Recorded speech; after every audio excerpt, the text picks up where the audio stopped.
আজ বাংলাদেশে আমরা যারা বলি যে আসো আল্লাহর দিন কায়েম করি, আল্লাহর বিধানে দেশে কায়েম করি, এটা শুনলে যাদের রাগ হয়, সে যদি বিএনপি হয়, জাতীয় পার্টি হয়, জামাত ইসলাম হয়, এগুলো সব মুশরিক।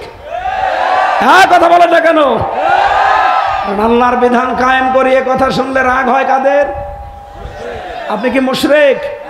না না, আপনি তো মুশরিক না, আপনার রাগ হয় কেন? আল্লাহ বলছে আপনার ভেতরে শিরিক আছে, আপনি বলছেন না শিরিক নেই, তাহলে আল্লাহকে মিথ্যা কথা বলছে? অবশ্যই শিরিক আছে, আপনি টের পাচ্ছেন না। এই জন্য এখন থেকে আবিষ্কার করেন শিরিক যেন আপনার ভেতরে না আসে। যদি আসে আপনি তো মুশরিক।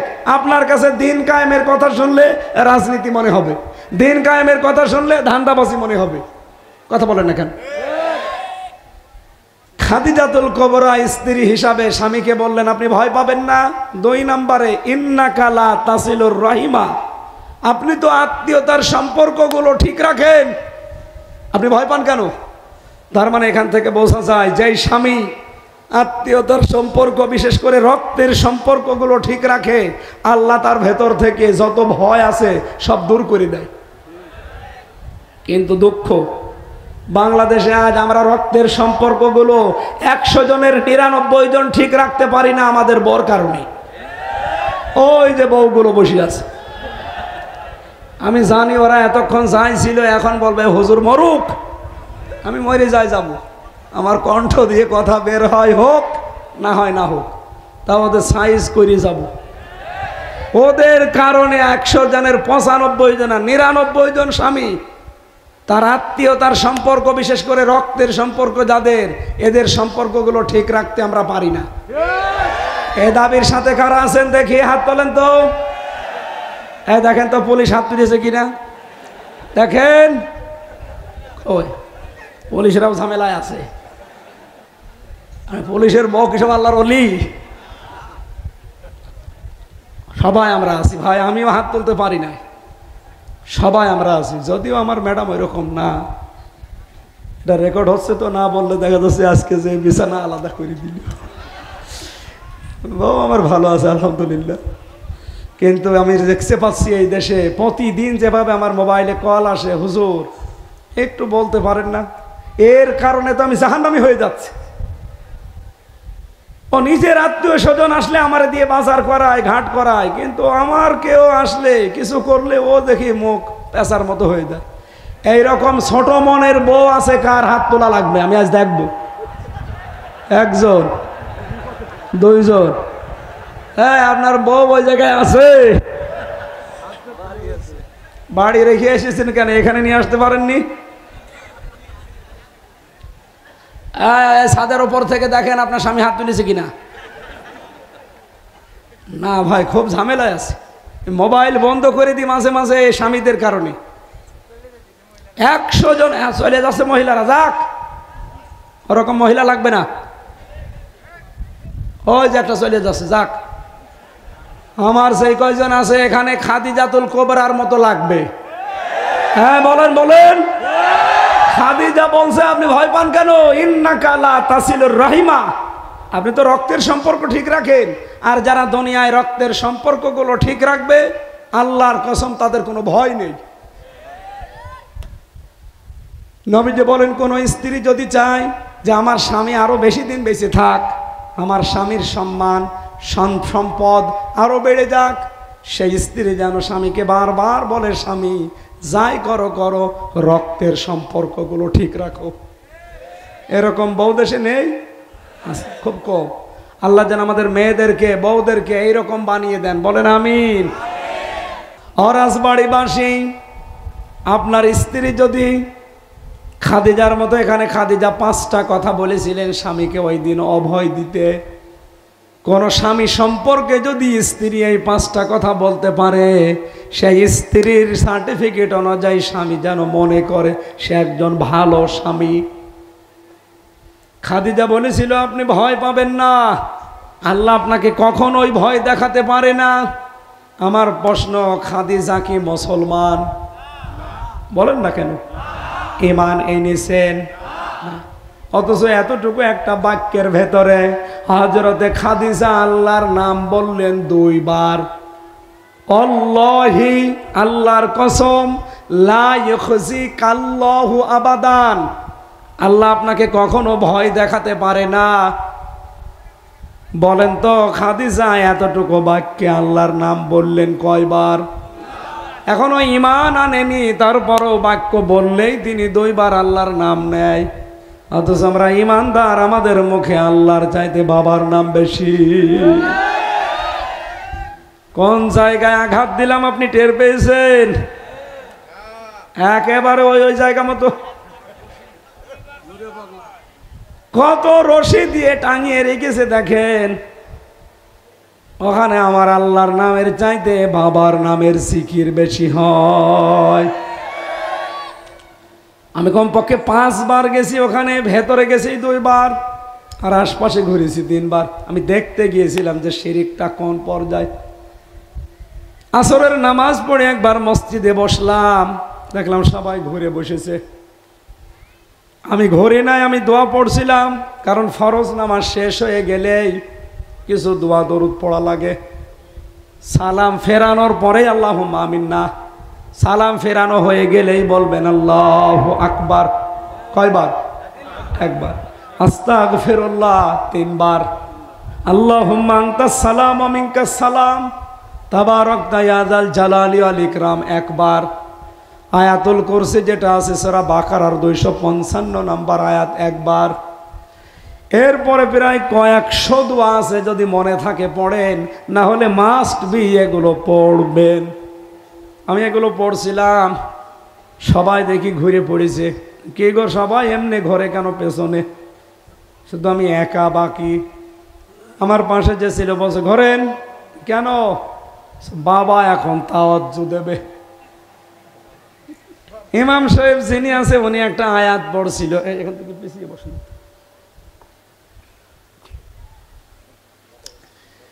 ইয়া আইয়ুহাল্লাযীনা আমানুত্তাকুল্লাহা ওয়াবতাগু ইলাইহিল ওয়াসিলা ওয়াজাহিদু ফি সাবিলিহি লাআল্লাকুম তুফলিহুন। সূরা মায়েদার 35 নম্বর আয়াত তিনি ভালোভাবে পড়লেন, এবার বাংলা অর্থ করছেন। ও হে ঈমানদারেরা, আল্লাহকে ভয় করো। আমি আজকে মাগরিবের পরে এক জায়গায় আলোচনায় ছিলাম, এশার পরে, ওটা মনে হয় বালিয়াকান্দি। আল্লাহকে ভয় করো এই শব্দের উপরে আমি কথা বলেছি ওখানে 45 মিনিট, আমার ভাঙ্গা কণ্ঠ নিয়ে। মাহফিলটা মিস্টেক হয়ে গিয়েছিল। আমি তো জানতাম আজকের শুধু এইটা, ওইটা যে ছিল আমি জানতাম না, আমার মনেও ছিল না, মানে মিস্টেক হওয়ার কারণে। তারপরও ওখানে হাজারো মানুষ, না গেলে হয় না, এই জন্য নিয়ে গিয়েছিল। আমরা বাংলাদেশে একটা ভুল ধারণায় আছি। ওই ইমাম সাহেব যেমন বলছিলেন যে আল্লাহকে ভয় করো, তা আল্লাহকে ভয় আপনি কিভাবে করবেন? বড় আমার মতো জব্বা গায়ে দেবেন, পাগড়ি হাতে মাথায় দেবেন, হাতে একটা তসবি নেবেন, দুনিয়ার কোনো দিকে তাকাবেন না, শুধু নিচের দিকে তাকিয়ে সুবহানাল্লাহ, আলহামদুলিল্লাহ, আল্লাহু আকবার, কাউকে কিছু বলি না, কিচ্ছু দেখি না। এটা বিশাল বুজুর্গ না? কথা বলেন না? আমরা বুজুর্গ বলি কাকে? যে তাকওয়া অর্জন করে মুত্তাকি হয়, আল্লাহওয়ালা হয়, তাকে আমরা বুজুর্গ বলি। ঠিক আছে? তো এইটা কি বুজুর্গর নমুনা? কেউ যদি বুজুর্গ হতে চায়, তাকওয়া অর্জন করে মুত্তাকি হতে চায়, মাস্ট বি তাকে 6টা লাইনে হাঁটা লাগবে। পড়া কোরআনে আমি এই 6টা লাইন পেয়েছি।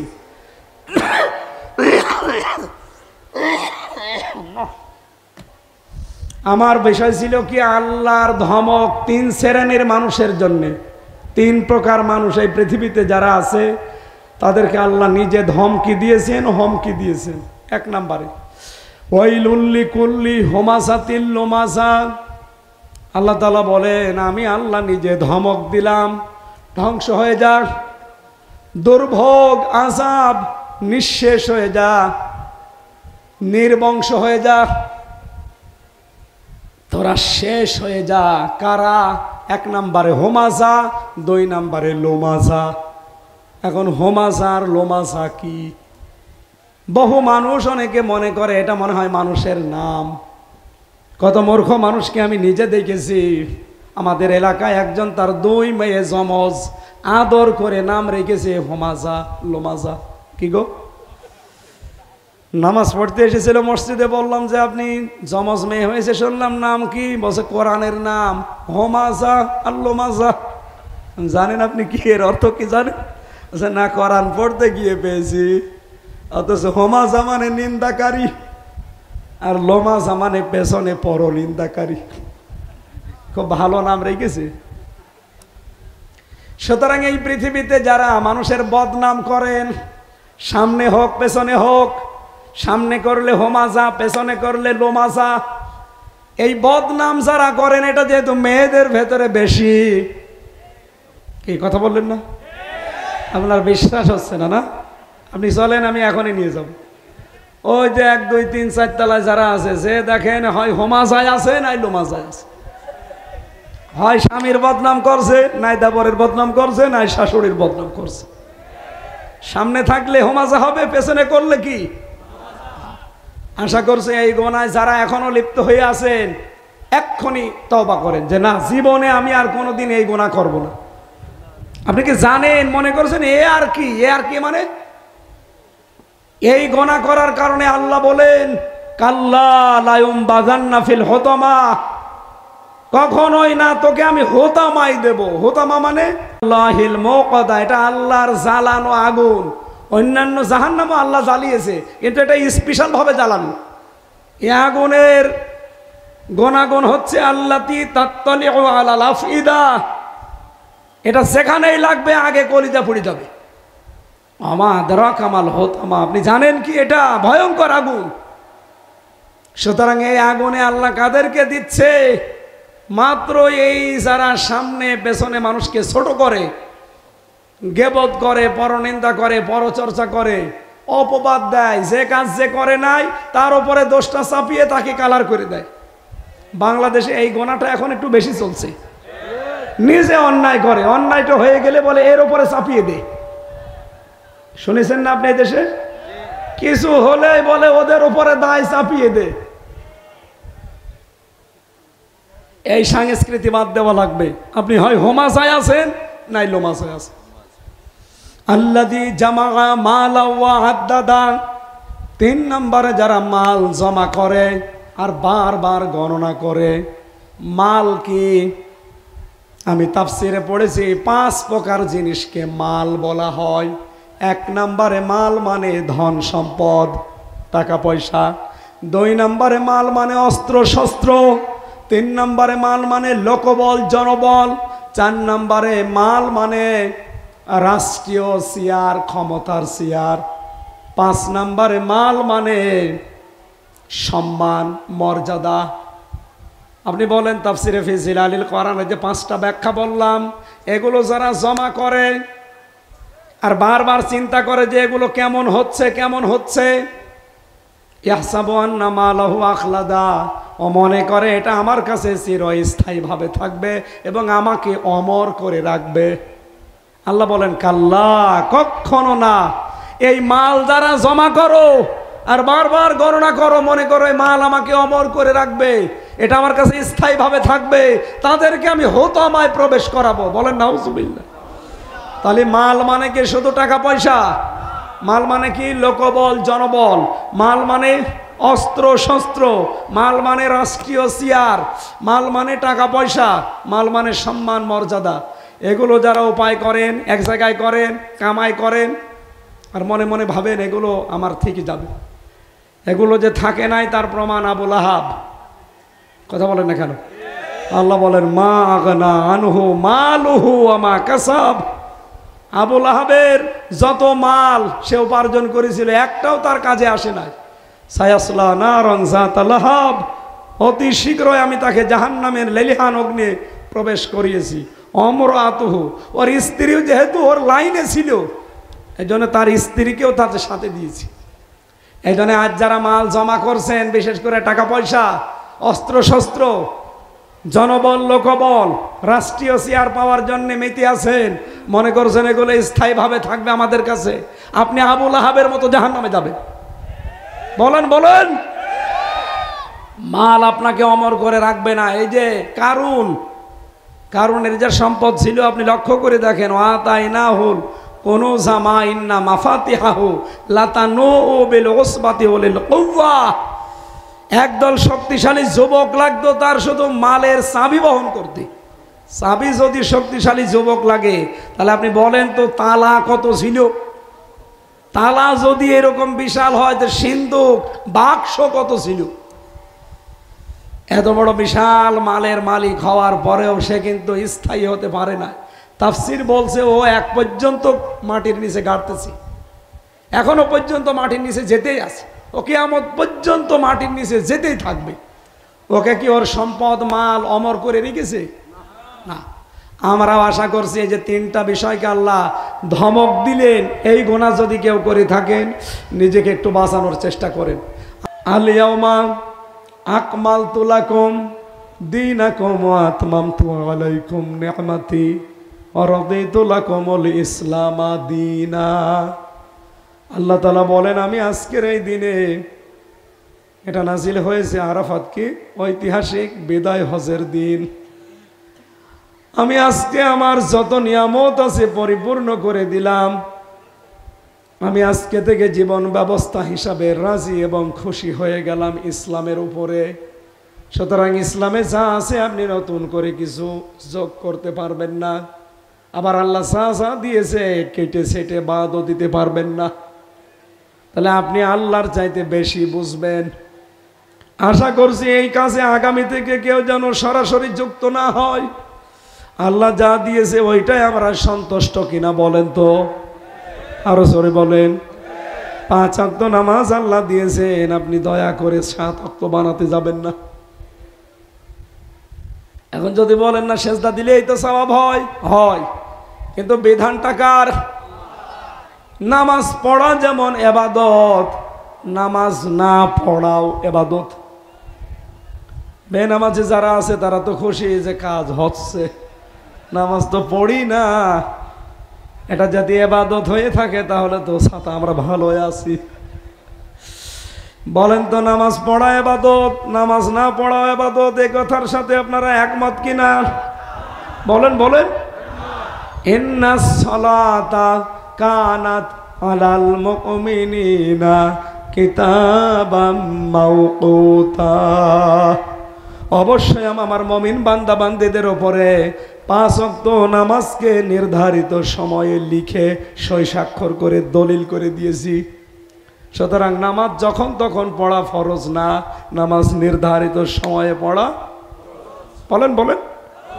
সিস্টেম অপর পৃষ্ঠায় দেখুন, 3টা সময় নামাজ পড়া শুধু সওয়াব না, হারাম। যখন সূর্য ওঠে, যখন সূর্য মাথার উপরে থাকে, আর যখন সূর্য ডুবে যায়, এই 3টা সময় নামাজ না পড়াই ইবাদত। এই কথা বললেন না কেন?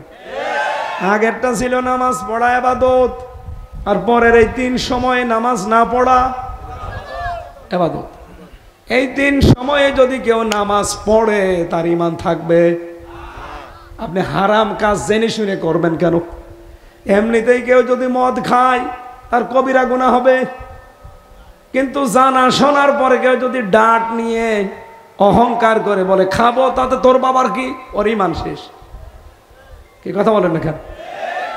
নামাজ আপনি পড়েন না, আপনার গুনাহ হবে, ঠিক আছে, কিন্তু জানা শোনার পরেও যদি এই হারাম সময়, এই 3 সময় কেউ জোর করে নামাজ পড়ে, আমি পড়বো তুই ঠেকা, আপনার নামাজ তো হবেই না, আপনার ঈমানও শেষ। এই জন্য নামাজ পড়া ইবাদত, নামাজ না পড়াও। বলেন না কেন?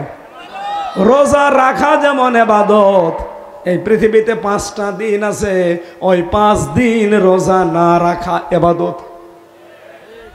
2 ঈদের 2 দিন আর কোরবানির 3 দিন পরে যে সময়, এই 5টা দিন হচ্ছে আল্লাহর জিয়াফতের দিন, আল্লাহর দাওয়াতের দিন। তামাম পৃথিবীর মুমিন মুসলমান আল্লাহ তাদেরকে দাওয়াত দিয়েছেন, জিয়াফত দিয়েছেন। আপনি দাওয়াত নিলেন, খেতে এসেছেন, এসে যদি বলেন আমি রোজায় আছি, আমি উপোস করছি, বলেন তো বাড়িওয়ালার মনে কষ্ট লাগবে না? আল্লাহ বলেন আমি তামাম পৃথিবীর মানুষ যারা মুসলমান, এই মুমিন বান্দাদের জন্য 365 দিনের 5টা দিন আমি দাওয়াত দিয়েছি, এদের জিয়াফত দিয়েছি। এরা যদি দাওয়াত খেতে এসে বলে না আমি রোজায় আছি, আমি খাবো না, আমি আল্লাহর ওই রকম কষ্ট লাগবে। তাহলে 360 দিন খাওয়া ইবাদত, 360 দিন আপনি রোজা রাখতে পারলেন, ইচ্ছা করলে পারেন, গোনা নেই, সওয়াব। কিন্তু ওই 5 দিন আপনি রোজা রাখতে পারবেন না। কথা বলেন ঠিক কিনা? এই পৃথিবীতে সবচাইতে বেশি রোজা রেখেছিলেন সারা জীবনের ভেতরে হযরতে নূহ। কি বললাম? নূহ মানেই রোজা রাখা। উনি রোজা রাখতেন বেশি, 365 দিনের ভেতরে সারা বছরই তিনি রোজা রাখতেন। আল্লাহ রাব্বুল আলামিন এর জন্য নামটাও দিয়েছেন নূহ। নূহ আলাইহিস সালামকে মানুষেরা জিজ্ঞাসা করেছিল আপনারা বিশাল জীবন, প্রায় 900 বছর হায়াত পেয়েছেন, আপনি 950 বছর, এই 950 বছরের ভেতরে আপনি অসুস্থ হননি? বলছে না, আমি 950 বছরের অধিকাংশ সময়টা আমি রোজা রেখে কাটিয়েছি, এই জন্য আল্লাহ আমাকে অসুস্থতা দেয়নি, আমি সুস্থ ছিলাম। তার মানে সুস্থ থাকতে হলে রোজা রাখা দরকার। আমরা অনেকে বলি হুজুর আমার গ্যাস, এই জন্য রাখতে পারি না। ওটা একটা নির্ভেজাল শয়তান। রোজা রাখলে আরো গ্যাস ভালো হয়। যেহেতু আমার ওইটা আলোচনা না, আমি বোঝাচ্ছিলাম রবিউল আউয়াল এসেছিল, নবীজির জন্মের একটা বিশাল ইতিহাস আমাদের কাছে দিয়ে গেছে, চলেও গেল। আমরা যা নেওয়ার নিতে যেহেতু পারিনি, আগামী বছর থেকে যেন ভুল না করি। আগামী থেকে আমরা রাসূল থেকে কি কি নিতে চাই? 1 নম্বরে ওয়াল্লাযী আরসালা রাসূলাহু বিল হুদা ওয়া দীনিল হক। তিনি সে আল্লাহ যিনি তার রাসূলকে এই জমিনে দ্বীনে হক দিয়ে পাঠিয়েছিলেন। কেন পাঠালেন? লিইয়ুযহিরাহু আলাদ দীনি কুল্লি। যত দিন আছে, ধর্ম আছে, নিয়ম নীতি আছে দুনিয়ায়, সব কিছুকে পেছনে ফেলে আমি আল্লাহ যে ইসলাম পাঠিয়েছি এইটা সে বিজয়ী করবে, এটা রাসূলের কাজ ছিল 1 নাম্বার। কথা বলেন, কথা বলেন, আরো জোরে বলেন। আলাউ কারিহাল মুশরিকু। যদিও যারা শিরিক করে তাদের কাছে এটা খারাপ লাগবে। এখন আমার প্রশ্ন এই জায়গায়, বিশ্বনবী সারা জীবনে কোনোদিন বলেছিলেন আসেন আমার বাবা আব্দুল্লাহর নিয়ম নীতি জমিনে কায়েম করি, আমার দাদা আব্দুল মোতালেবের জীবনী কায়েম করি? কি বলেছিলেন? আনাকিমুদ্দিন, যে আল্লাহর বিধান কায়েম করি। এই কথা বলতে গিয়ে সবচেয়ে বেশি ওনার উপরে রাগ করেছিল মুশরিকরা। কারা? আরো জোরে বলুন। এবার আমি একটা ইতিহাস বলছি সিরাত থেকে। এই না, এখনই ওঠাউঠি করে, এরা ভেতরে আসে কেন? এই ভাই, এরকম ক্লাস করতে এসেছেন? আপনারা যদি উঠে চলে যান, এমনি আমার গলা ব্যথা, আমি কিন্তু চলে যাবো ভাই। 1 ঘন্টা বললাম না, ওঠা যাবে না। এরপরে উঠবেন কেউ? যারা চলে যেতে চান যান, চলে যান ভাই। আগের থেকে আমার ক্লাসটা নষ্ট করেন না। আমি একটা ক্লাস করব, আমার গলা যতক্ষণ থাকে। থাকবেন ইনশাআল্লাহ? ইতিহাসটা বাংলাদেশের সাথে আমি মিলিয়েছি, আমি দেখলাম খাপের খাপ মিলে যাচ্ছে। নবীজি এই রবিউল আউয়াল মাসে জন্ম নিয়ে উনি লক্ষ্য করে দেখলেন 17 বছর বয়স থেকে 40 বছর বয়স পর্যন্ত 23 বছর একাধারে যে জমিনে এত খারাপ কাজ হয় করে কারা? পুরা আরব জাহানের ভেতরে তিনি একটা জরিপ করে দেখলেন, হিলফুল ফুজুল বানিয়েছিলেন এই সংগঠনের মাধ্যমে। 23টা বছরে তার কাছে রিপোর্ট এসেছে এটা যে এই দেশে 36টা গোত্র আছে। কয়টা? আমাদের দেশে গোত্র আছে কয়টা? আপনি জানেন না? না, সারা বাংলাদেশ আপনি ইতিহাস পড়েন 36টা। এই যে সরদার, মন্ডল, বিশ্বাস, এরপরে মাতব্বর, এরপরে আছে শিকদার, এগুলো একটা একটা গোত্র না? বংশ বলে আমরা, কি বলে? এরকম আমি ইতিহাস থেকে বলছি যে আজকের তাজা খবর, আমি বিশ্ববিদ্যালয়ে চান্স পাওয়ার সময় এগুলো পড়েছিলাম সেই 9 সালে, আমার আজও মনে আছে যে এই বাংলাদেশেও এই যে গোত্র, যেটা দল বলে, গোত্র বলে বা বংশ বলে, এটা কয়টা আছে? 36টা। এদিকে তাকানো লাগবে, ক্লাস চলছে, বাংলাদেশের সাথে দেখবেন মিলে যাচ্ছে। হয়তো আপনি 36টা জানেন না, কিন্তু ওই ওই ওই আজকের বিশ্ব এই বইতে লেখা আছে 36টারই নাম দেওয়া আছে। আমি যেভাবে বলছি, আমার যেমন সর্দার বংশ, এই ইনাদের কি বংশ? খান বংশ। এরপরে আছে মাতব্বর আছে, শিকদার আছে, বিশ্বাস আছে, পাঠান আছে, যে পাঠান দেখলাম, কাজী আছে। এরকম কয়টা সারা বাংলাদেশ মিলে? 36টা। এই গোত্র বলেন, বংশ বলেন, যা বলেন বলেন। পুরা আরব জাহানে ওই সময় 1500 বছর আগে গোত্র ছিল কয়টা? আরো জোরে বলেন আর একবার। এই 36টা গোত্রের গোত্র প্রধান ছিল এক একজন করে। কয়জন হয়? 36 জন। ওই আরব জাহানে ওই সময় 3টা জাতি ছিল প্রতিষ্ঠিত জাতি। একটা হচ্ছে ইহুদি, একটা খ্রিস্টান, আর একটা হচ্ছে মুশরিক। আর একটা জাতি ছিল একেবারে নিভু নিভু, হানিফ। আমাদের কুষ্টিয়ার হানিফ না, এটা হানিফ একটা গোত্র বা বংশের নাম। কথা বুঝতেছেন নাকি বলেন? তাহলে কয়টা বংশ ছিল ওই সময়? 36টা। প্রত্যেক বংশে এক একজন লিডার ছিল, সর্দার ছিল, নেতা ছিল, গোত্রপতি, দলপতি, যাই বলেন। আর জাতীয় নেতা ছিল 3 জন। 3টা জাতি যেহেতু প্রতিষ্ঠিত জাতি, এই জাতির ভেতরে 3টা নেতা ছিল জাতীয় ফিগার, ন্যাশনাল ফিগার। 1 নম্বরে ছিল ইহুদিদের জাতীয় নেতা মারহাব। খ্রিস্টানদের জাতীয় নেতা ছিল মুখাইরে। মুশরিকদের জাতীয় নেতা ছিল আবু জাহাল। 3 জন জাতীয় নেত্রী ছিল পুরা আরব জাহানে। মহিলারাও নেতৃত্ব দিত, অনেক নেত্রী ছিল, কিন্তু 3 জন ছিল ন্যাশনাল ফিগার। একজন হচ্ছে আবু জাহালের স্ত্রী নাকেরা, ও জাতীয় নেত্রী ছিল। 2 নম্বরে আবু লাহাবের স্ত্রী উম্মে জামিল। 3 নম্বরে আবু সুফিয়ানের স্ত্রী হিন্দা। তাহলে 3 আর 3 6, ওদিকে 36, কত? 42। বলেন বলেন। আপনি বাংলাদেশের 56,000 বর্গ মাইল এলাকা, 64টা জেলা, 630টা থানা আছে। আপনি একটু হিসাব করে মিলিয়ে দেখেন, এই দেশটা এই 54 বছরই চালানোর ক্ষেত্রে ভূমিকা পালন করেছে এই 42 জন। বিভিন্ন এলাকায় যারা গোত্রের এলাকার নেতা, তারা 36টা পাবেন, মোটা মোটা, ঘাড় মোটা। আর জাতীয় ন্যাশনাল ফিগার যারা, এরা 3 3 6টা।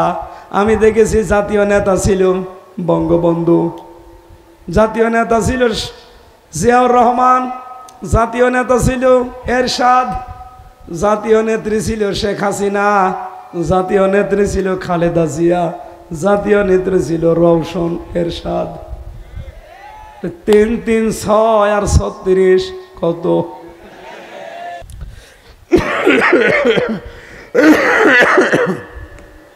এভাবে কথা বললে হবে? ঠিক আছে।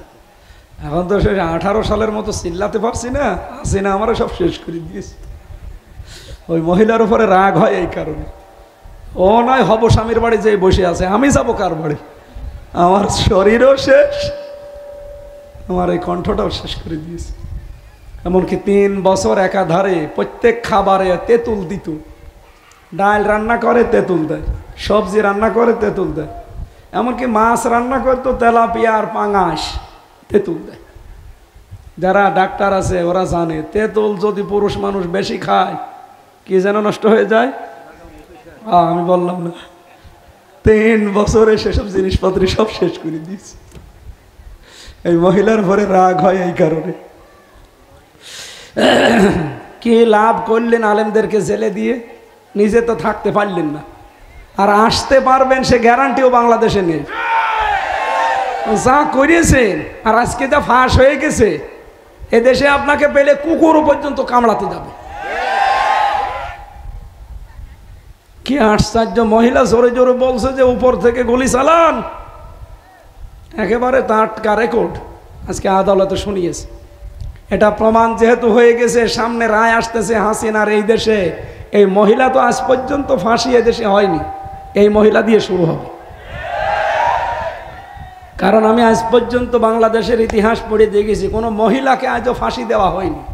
আমি যেখানে ছিলাম আমার পাশেই মহিলা জেলখানা, 4টা জেল ওখানে, আমি 4 নম্বরে, 3 নম্বরটা হচ্ছে মহিলাদের। আজ পর্যন্ত শুনলাম যে কোনো মহিলা এই দেশে ফাঁসি হয়নি।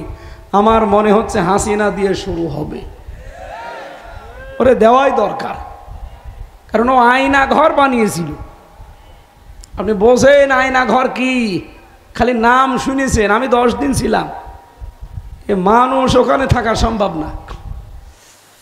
আমার আগে ছাত্র দলের এক ভাই, চট্টগ্রাম বাড়ি, ওরে নিয়ে গেল আমার সামনে দিয়ে, মানে তো এক জায়গায় রাখতো মাটির নিচে ছোট ছোট ঘরে, ওরে নিয়ে গেল আমার সামনে দিয়ে, ভালোভাবে সালাম কালাম দিয়ে গেল।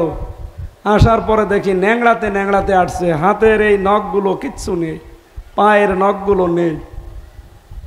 আমি বললাম যে ভাই কান্নাকাটি বন্ধ করে কি হয়েছে বলেন, কারণ আপনার পরে তো আমার সিরিয়াল, ও শয়তানরা আমারে নিয়ে যাবে। আমারও নিয়েছিল, কিন্তু আমারও ওইভাবে করেন, আমারে টাঙিয়ে দিয়েছিল, 11 ঘন্টা টাঙিয়ে রেখেছিল। ওরে বললাম যে কি হয়েছে বলেন তো। প্রথমে নিয়ে যে একটা চেয়ারে বসাইলো, এই হাত আটকিয়ে দিল ক্লিপ দিয়ে, পার সাথে ক্লিপ দিয়ে আটকিয়ে দিল, এই গলার সাথে এই চেয়ারের সাথে একটা বেড লাগিয়ে দিল, একেবারে এইভাবে বসে আছে। কেউ তো নেই ছোট ঘরের ভেতরে, মাইক দেওয়া। হঠাৎ উপর থেকে আওয়াজ আসতেছে যে রেডি হও, মনে হচ্ছে যে শেষ করে দেবে। চোখ বেঁধে দিল, যে চেয়ারে বসে আছি পাশে একটা এরকম টিপ মারা জিনিস আছে, সুইচ, কারেন্টের কি যেন সেট করা চেয়ারের সাথে একটা টিপ দিল। আমি এগুলো আল্লাহর কসম বানিয়ে বলছি, আমি নিজে পরীক্ষিত। এক টিপ দেওয়ার পরে দেখলাম 1 মিনিটে ঘুরতেছে। কতবার ঘুরেছি? কমপক্ষে তো একটা আন্দাজে বললো যে 100 বারের উপরে হবে। 1 মিনিট ঘোরার পরে আমার মনে হচ্ছে যে আমি 10-12টা দুনিয়া দেখতে পাচ্ছি। কি ঘোরা ঘুরিছে বলেন তো?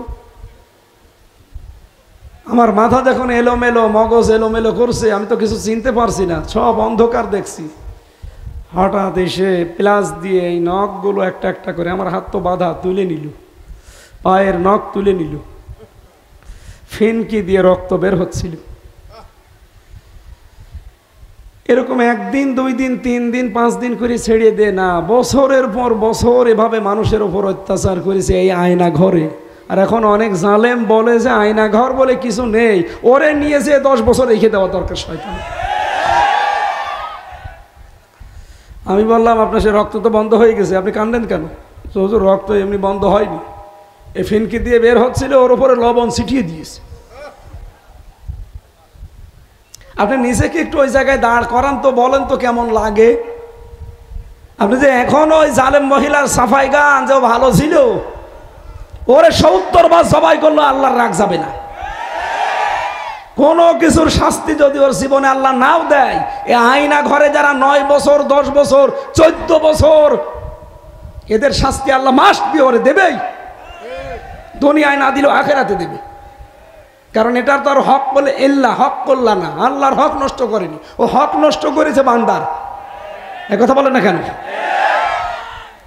এই যে ব্যারিস্টার আরমান মীর কাসিম আলীর সন্তান, এই পাশের জেলায় বাড়ি মানিকগঞ্জে, 9 বছরে আয়না ঘরে আটকে রেখেছিল। তার বউটা 9 বছর, যুবক যুবতী, 9 বছর স্বামীকে ছেড়ে যায়নি। বের হওয়ার পরে এই যে স্বামীকে কাছে পেয়েছে, ও মহিলা জানতো না যে ও বেঁচে আছে না মরে গেছে। ব্রিগেডার জেনারেল ছিল আমান আজমি, এই লোকটা 9 বছর না 10 বছরে আয়না ঘরে ছিল। তার বউ 9 বছর টিকে ছিল, 10 বছরের মাথায় বলছে ও বেঁচে আছে না মরে গেছে, আমি আর কতদিন থাকবো। শেষে অন্য জায়গায় বিয়ে করে ফেলিস। আপনি নিজের বউকে, নিজের ছেলে মেয়েকে একটু এই জায়গায় দাঁড় করিয়ে বলেন যে এইরকম কাজ কোনো মানুষ করতে পারে? আমার উপর দিয়ে একটু হালকা গেছে, তাই আমি পাগল হয়ে গেছি। আমার ওই ছোট মেয়েটাকে আমি 7 মাস রেখে এসেছিলাম, আর বাড়ি যেয়ে দেখলাম ওর বয়স প্রায় 4 বছর। ও আমারও চেনে না।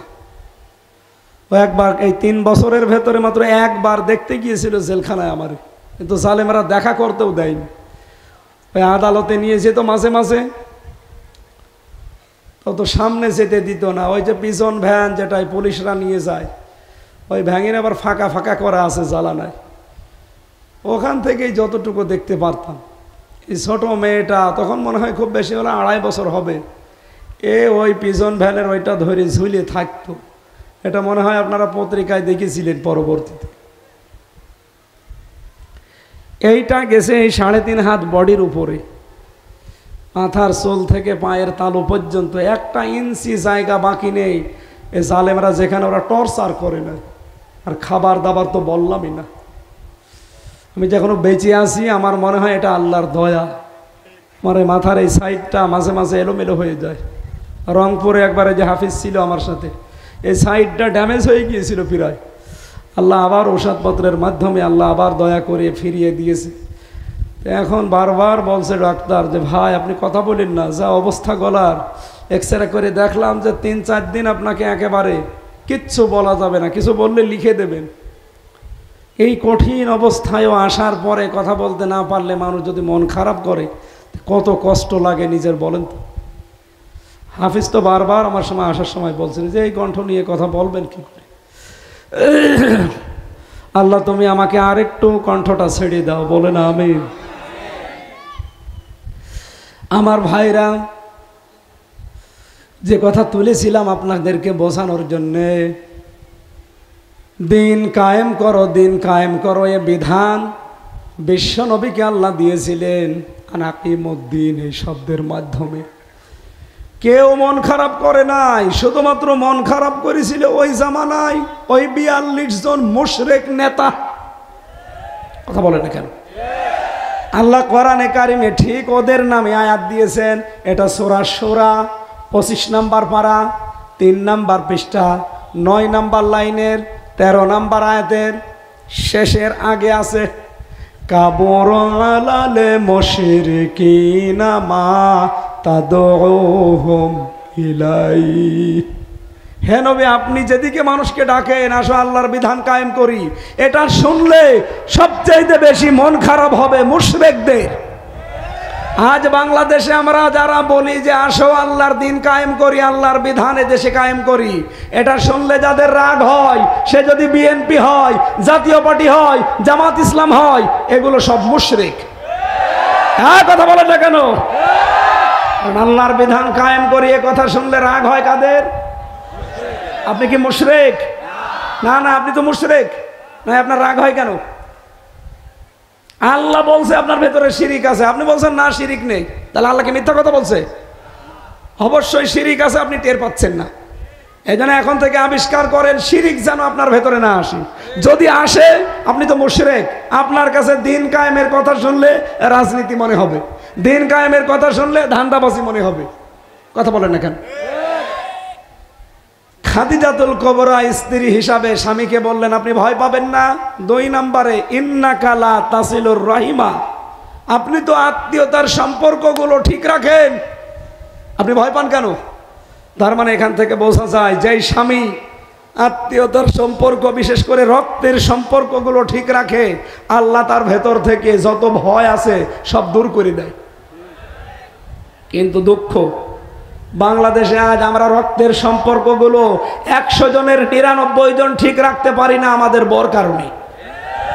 ওই যে বউগুলো বসে আছে, আমি জানি ওরা এতক্ষণ যাই ছিল এখন বলবে হুজুর মরুক, আমি মরে যাই যাব, আমার কণ্ঠ দিয়ে কথা বের হয় হোক না হয় না হোক, তা ওদের সাইজ করে যাব। ওদের কারণে 100 জনের 95 জন 99 জন স্বামী তার আত্মীয়তার সম্পর্ক বিশেষ করে রক্তের সম্পর্ক যাদের, এদের সম্পর্কগুলো ঠিক রাখতে আমরা পারি না। এ দাবির সাথে কারা আছেন দেখি হাত তোলেন তো। দেখেন তো পুলিশ হাত তুলেছে কিনা দেখেন।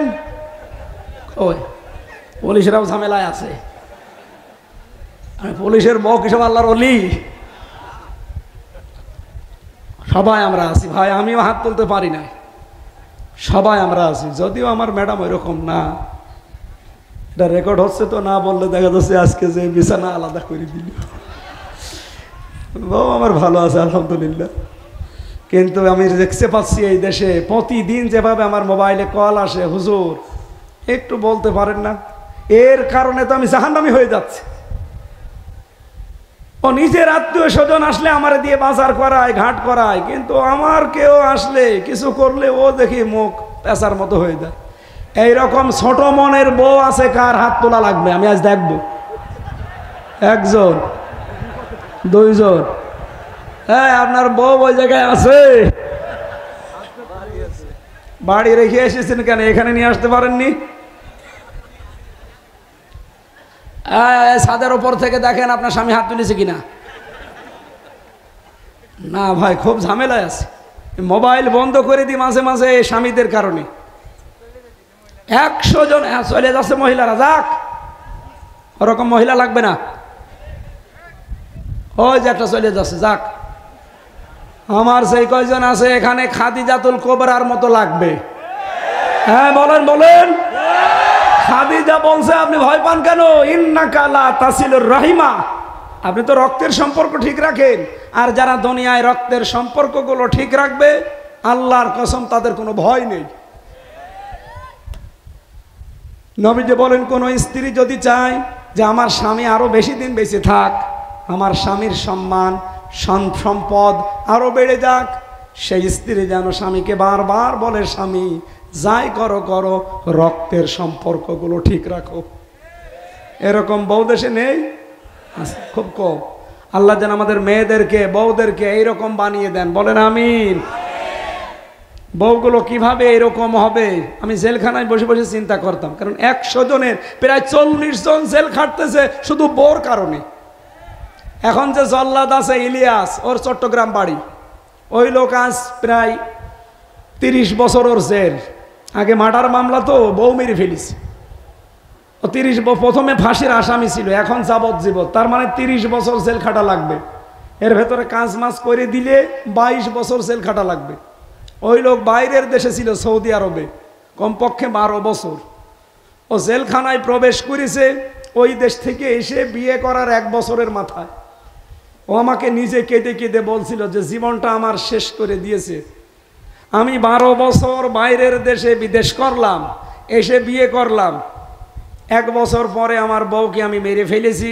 এরপরে এই যে এখন আমার 22 বছর জেল খাটা লাগবে, তারপরে বের হব। আমি বললাম, কি অপরাধ?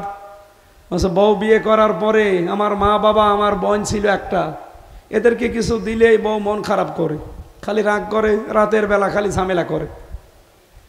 আমি নিজে কষ্ট করে আমার মাকে দেব, আমার বোনকে দেব, ঘ্যানর ঘ্যানর করে। ও ছাতাকে আমি একটু সংশোধন করার জন্য ভয় দেখাতে গিয়ে একটা থাপ্পড় দিয়েছি, ও ছাতা এক চড়ে মরে গেছে। মানে ওইটা লেগেছিল হয়তো জায়গা মতো, মরে গেছে। এখন ওর বাবা মা ভাই বোন যারা আছে তারা মার্ডার মামলা দিয়েছে, এই যে আমি পড়ি আছি। তো বলেন, ইলিয়াসের বয়স কমপক্ষে কত? 50-55 বছর হবে। 25 বছরে যদিও বিদেশ যেয়ে থাকে, 12 বছর বিদেশ খেটেছে।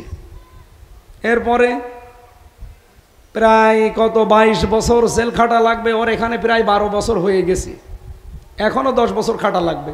তাহলে 12 12 24, আর ওদিকে 25, 49, আরো 1 বছর বিয়ে করেছিল, 50। ঠিকই আছে। ও আমারে বলছিল যে এরকমই বয়স হবে আমার। ও এখন জল্লাদের কাজ করে, মানুষকে ফাঁসি দেয়। একটা ফাঁসি দিতে পারলে 4 মাস জেল মাপ। এরকম 50টা যদি ফাঁসি দিতে পারে, কয়েক বছর মাফ হয়ে যাবে। এর আগে ছিল শাহজাহান জল্লাদ, ও 54 জন ফাঁসি দিয়েছে। ওর জেল ছিল মনে হয় 64 বছর। আমি একবার জিজ্ঞাসা করলাম, জল্লাদ সাহেব আপনার জেল কত বছর? বলছে খুব বেশি না, 64 বছর। কত বছর আছেন? 30 বছর। 30 বছর জেলে আছে, বিয়ে করেনি লোকটা। পরবর্তীতে এসে মনে হয় বিয়ে করে মরে গেছে। আমি তখন জেলে ছিলাম।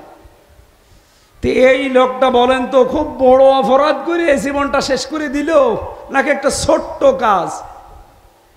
এরকম অপরাধ আমরাও হয়তো করি, ওরকম জোরে লাগে না, এজন্য ছাতা মরে না। আপনি স্ত্রী হিসাবে তো আর এই দেখেন মহিলারা চলে যাচ্ছে, আল্লাহ আমি আর মেয়েদের ওয়াজ করবো না, নাউজুবিল্লাহি মিন যালিক, বাদ, ও দরকার নেই, ছাতা সব চলে যাবে শেষে। আমার যে ওয়াজ ছিল আজকে, মেয়েদের এই বইটা আপনি নিয়ে মেয়েকে পড়াবেন, বউকে পড়াবেন, আদর্শ নারী আমি লিখেছি জেলখানায়, ওই ওই ওই দিনের পর থেকে এসে ওটা পাবলিশড হয়েছে, গাড়িতে থাকতে পারে, যে মেয়েকে, বউকে, ফুফুকে, খালাকে এগুলো আগে পড়াবেন। 128 পৃষ্ঠা বিশাল তথ্য দেওয়া আছে। মেয়েরা যদি এই হাদিসগুলো, কোরআনের আয়াতগুলো ব্যাখ্যা সহকারে পড়ে, আশা করছি কিছু না কিছু পরিবর্তন হবে। আমার বাড়িওয়ালা তো পরিবর্তন হয়েছে, আমি দেখতে পাচ্ছি, এই কারণে বললাম আপনারা পড়াবেন। আমার বিষয় ছিল কি, আল্লাহর ধমক 3 শ্রেণীর মানুষের জন্যে। 3 প্রকার মানুষ এই পৃথিবীতে যারা আছে, তাদেরকে আল্লাহ নিজে ধমকি দিয়েছেন, হুমকি দিয়েছেন।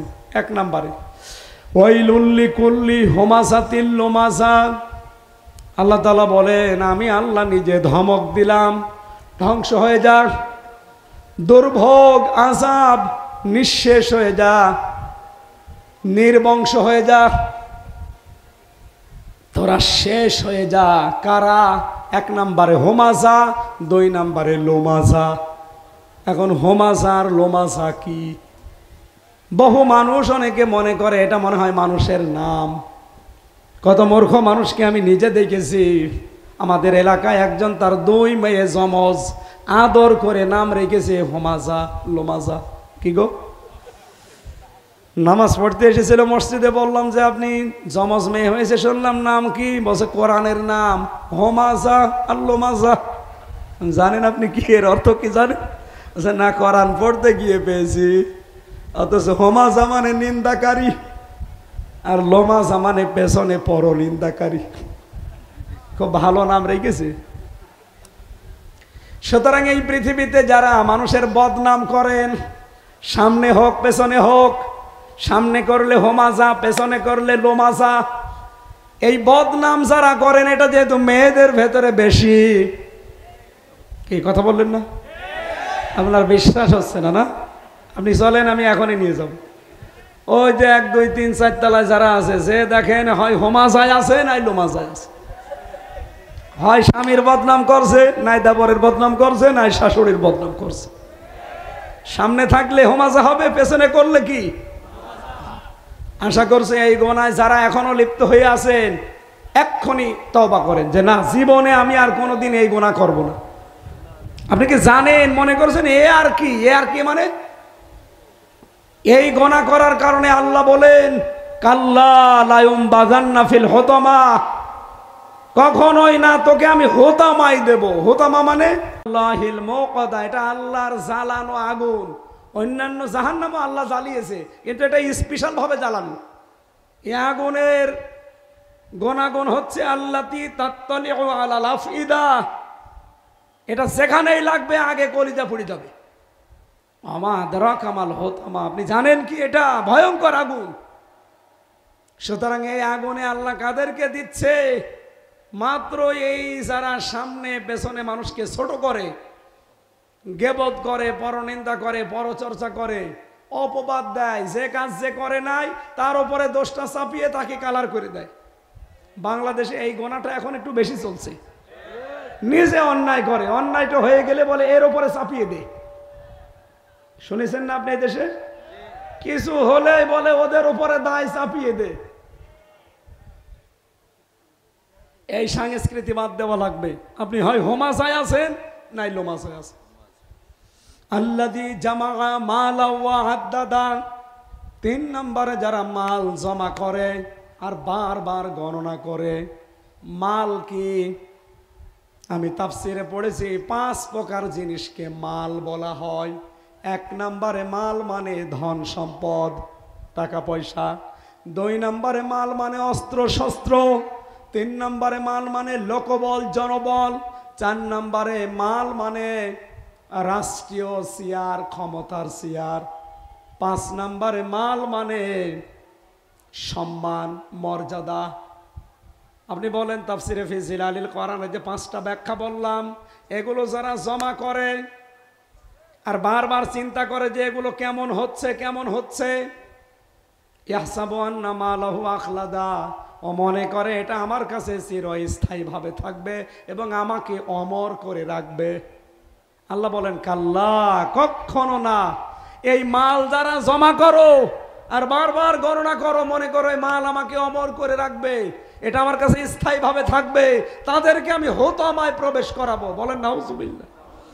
তাহলে মাল মানে কি শুধু টাকা পয়সা? মাল মানে কি লোকবল, জনবল। মাল মানে অস্ত্র শস্ত্র। মাল মানে রাষ্ট্রীয় চেয়ার। মাল মানে টাকা পয়সা। মাল মানে সম্মান মর্যাদা। এগুলো যারা উপায় করেন, এক জায়গায় করেন, কামাই করেন আর মনে মনে ভাবেন এগুলো আমার থেকে যাবে, এগুলো যে থাকে নাই তার প্রমাণ আবু লাহাব। কথা বলেন না কেন? আল্লাহ বলেন মা আগনা আনহু মালুহু ওয়া মা কাসাব।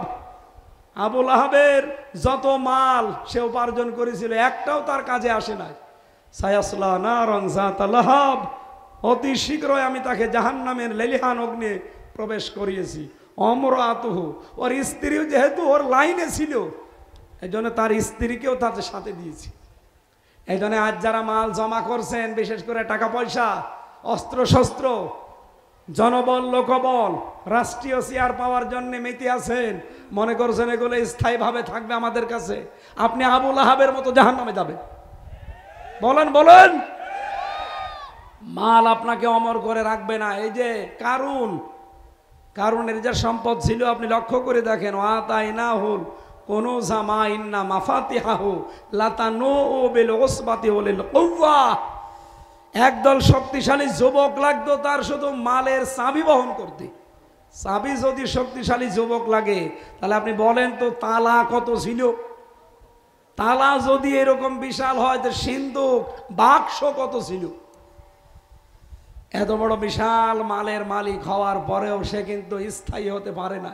তাফসীর বলছে ও এক পর্যন্ত মাটির নিচে গাড়তেছে, এখনো পর্যন্ত মাটির নিচে যেতেই আছে, ও কিয়ামত পর্যন্ত মাটির নিচে যেতেই থাকবে। ওকে কি ওর সম্পদ মাল অমর করে রেখেছে? না। আমরাও আশা করছি এই যে তিনটা বিষয়কে আল্লাহ ধমক দিলেন, এই গুনাহ যদি কেউ করে থাকেন নিজেকে একটু বাঁচানোর চেষ্টা করেন। আমি সহ প্রত্যেককে আহ্বান জানাচ্ছি বেঁচে থাকি, আমার কণ্ঠে আরো চাপ দিলে আমি শেষ হয়ে যাব। আল্লাহুম্মা আমিন।